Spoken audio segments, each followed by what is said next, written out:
Bonjour à tous et bienvenue dans ce nouveau numéro des Nouvelles du Front, où nous allons vous présenter Résilience, un jeu français sorti en 2019, qui vous met à la place d'un gouvernement démocratique actuel. Aujourd'hui, notre monde. L'évolution de la réalité internationale, la succession des crises diplomatiques, économiques, écologiques, sanitaires et le terrorisme de ces dernières décennies ont entraîné une remise en cause sans précédent de la légitimité de l'État et du modèle démocratique sur lequel il repose. Une part croissante de la population perd confiance en ses gouvernants, d'autres se sentent éloignés, voire ignorés des centres de décision. Certains échappent plus ou moins au contrôle des organes politiques démocratiques, produisant désaffection ou plus récemment un rejet radical. Dans ce contexte, le recours à la violence, le non-respect du droit international, les idéologies intolérantes ou fanatiques reviennent en force. De telles crises confrontent alors l'État à une question. S'il n'est plus en mesure de donner du sens à son action, comment peut-il retrouver une légitimité avant qu'il ne soit trop tard ? La boîte, au format réduit, contient en premier lieu un plateau de jeu en carton renforcé. Celui-ci se compose de 8 jauges qui sont autant de facteurs qui caractérisent la société et les activités de la nation, de 2 pistes de suivi, d'emplacement de cartes et de 2 encarts d'aide au jeu. Les cartes, qui sont le moteur du jeu, se répartissent entre 53 cartes événements, 22 cartes de stratégie et 9 cartes de rôle. À noter que 6 cartes vierges sont également incluses, ce qui permet d'adapter le jeu à l'actualité si le cœur vous en dit. Enfin, quelques marqueurs en carton et en bois complètent le matériel. L'unité livrée, au format A5, décrit les règles en seulement 8 pages illustrées et propose 7 scénarios différents.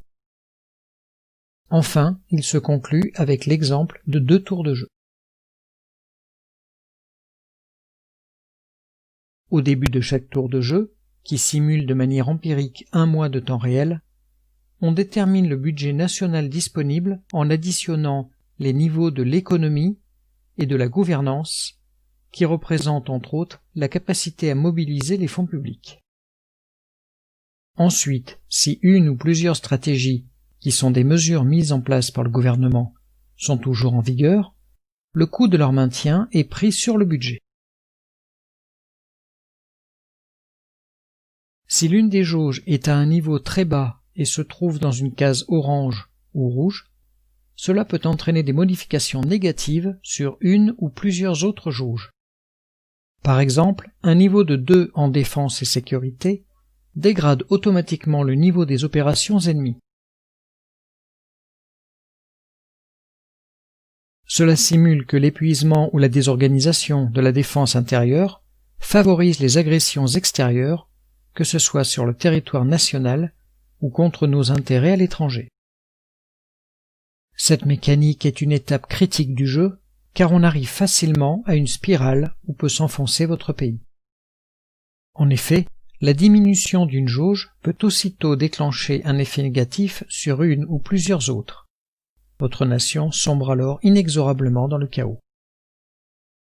A contrario, une jauge qui est à son maximum peut augmenter d'un niveau une autre jauge, ce qui permet alors de rompre ce cycle infernal ou même d'en empêcher le déclenchement. Par exemple, le soutien de la population envers son gouvernement est déjà très bas. L'efficacité du gouvernement bat de l'aile, mais heureusement, la cohésion sociale de votre pays est très forte. Puisque vous déclenchez les effets positifs et négatifs dans l'ordre de votre choix, vous pouvez appliquer en premier l'effet de la cohésion sociale afin de faire sortir le soutien politique de la zone orange, et ainsi éviter pour ce tour-ci que la gouvernance plonge à son tour dans la zone orange. À noter que certaines stratégies lorsqu'elles sont mises en place, ou événements lorsqu'ils se déclenchent, entraînent des ajustements de niveau lors du tour suivant.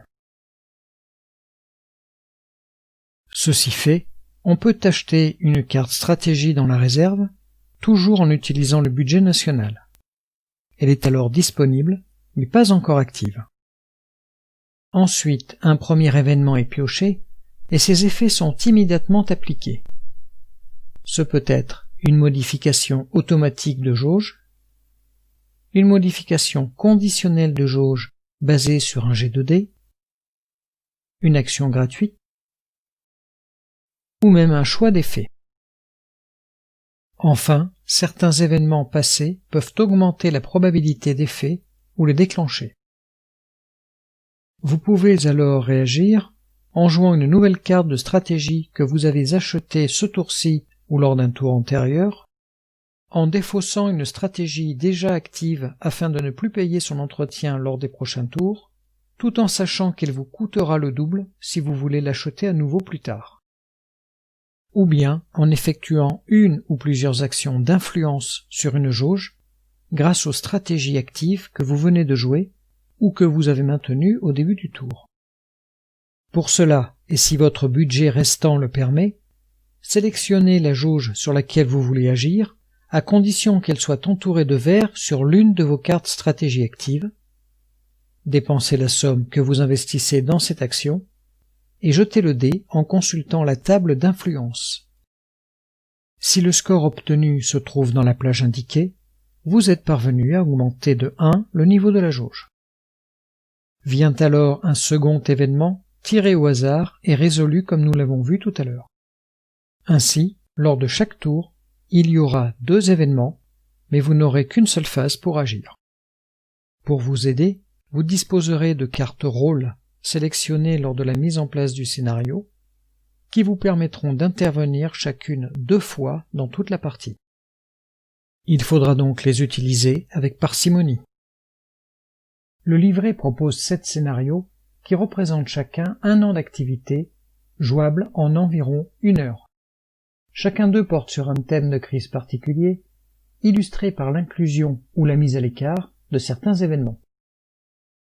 L'objectif est alors de gérer une année complète de crise, sur 12 tours de jeu d'1 mois, en terminant la partie avec certaines jauges à un niveau minimum, sans jamais avoir eu un effondrement total de la cohésion sociale ou de la gouvernance, ou 2 jauges au niveau 1. Le premier scénario, comme son nom l'indique, sert à prendre en main le système de jeu sur seulement 6 tours. Le deuxième scénario nous plonge dans la vague d'attentats que les démocraties occidentales ont connus ces dernières années. Un nouveau gouvernement propose de prendre en main un gouvernement nouvellement formé dont la cohésion est incertaine. Mouvements sociaux rappellent les nombreux mouvements de protestation de l'année dernière. L'argent fait tout nous place dans une situation fragile à peine sortie d'une grave crise économique mondiale. Le 6e scénario est axé sur la politique étrangère. Et le dernier vous tiendra la dragée haute pour maintenir élevée l'adhésion des citoyens. Conçu comme matériel de réflexion en stage professionnel ou en milieu universitaire, les joueurs que nous sommes verront surtout dans ce serious game pédagogique le dilemme entre les mesures à prendre et le budget disponible. Ce jeu nécessite cependant une courte courbe d'apprentissage basée sur l'anticipation des événements possibles. De même, si vous jouez en groupe, il faudra l'aborder dans un esprit de débat qui fait tout son intérêt. Plus que jamais d'actualité, chaque scénario de résilience vous permettra de passer 1 heure de jeu agréable, rejouable à l'envie en changeant de combinaison entre les cartes rôles et les cartes événements tirées plus ou moins au hasard lors des setups. Enfin, la possibilité de créer rapidement ses propres scénarios calqués sur l'actualité allonge encore un peu plus la durée de vie du jeu.